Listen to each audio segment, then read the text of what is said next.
यहाँहरुलाई मेरो अर्को भिडियोमा स्वागत छ। आज चाहिँ मैले लिएर आएको छु मस्ट प्लस भगवान, जसको अर्थ चाहिँ हुन्छ कुनै पनि काम गर्नै पर्छ। यसले चाहिँ नेसेसिटी देखाउँछ, अनिवार्यता, कुनै पनि काम चाहिँ हुनै पर्ने, कम्पलसरी भनौं न। जस्तै अब सब्जेक्ट प्लस मस्ट प्लस भगवान।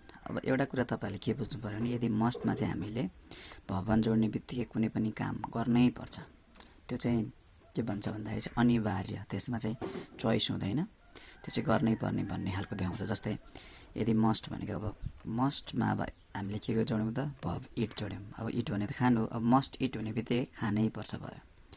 Must wake up, wake up भनेको उठ्नु, अब मस्ट जोडेकोले उठ्नै पर्छ।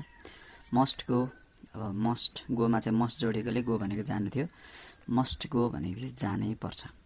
अब यहाँनिर हामीले चाहिँ एकदमै यो चाहिँ बुझ्नु पर्यो। अब जस्तै यहाँ हेर्नुस् तपाईहरुले, अब हामीले सेन्टेन्सहरु कस्तो कस्तो बोल्न सक्छौं। जस्तै कसैले हामीले चाहिँ कसैलाई तपाई बिहान समयमा उठ्नै पर्छ भन्नु पर्यो भने के भन्ने त, तपाई भनेको यु भयो।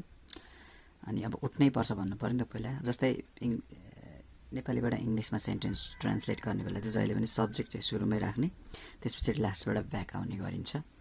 जस्तै तपाई यु उठ्नै पर्छ, नै पर्छ भन्ने बित्तिकै मस्ट भयो। अनि उठ्नु भने के भयो त, वेक अप। समयमा, समयमा भनेको अन टाइम। अनि बिहान भनेको चाहिँ के भयो त, इन द मर्निङ।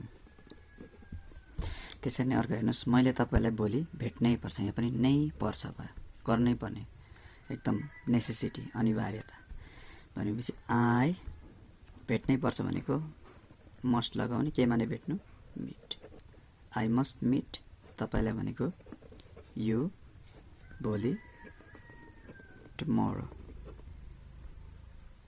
अर्को हेर्नुस्, उनीहरू हाम्रो निम्ति स्वीकार गर्नै पर्छ, उनीहरूले भन्नु पर्यो त, उनीहरूले हाम्रो निम्ति स्वीकार गर्नुपर्छ। उनीहरूले भनेको दे, अब लास्टमा जाने, स्वीकार गर्नै पर्छ। स्वीकार गर्नै पर्छ भनेपछि मस्ट, के माने स्वीकार गर्नु, एक्सेप्ट। उनीहरूले स्वीकार गर्नै पर्छ, के स्वीकार गर्नुपर्छ त, हाम्रो निम्ति, आवर इन्भिटेसन। एकदम सजिलो छ।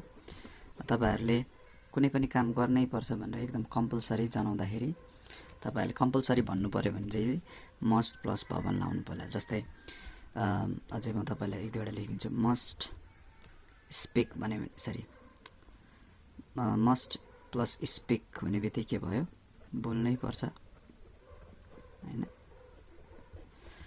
मस्ट हेल्प भन्यो भने के भयो, सहयोग गर्नै पर्छ, यस्तो भयो। अब यो प्लस चाहिँ गरिदिनु होला।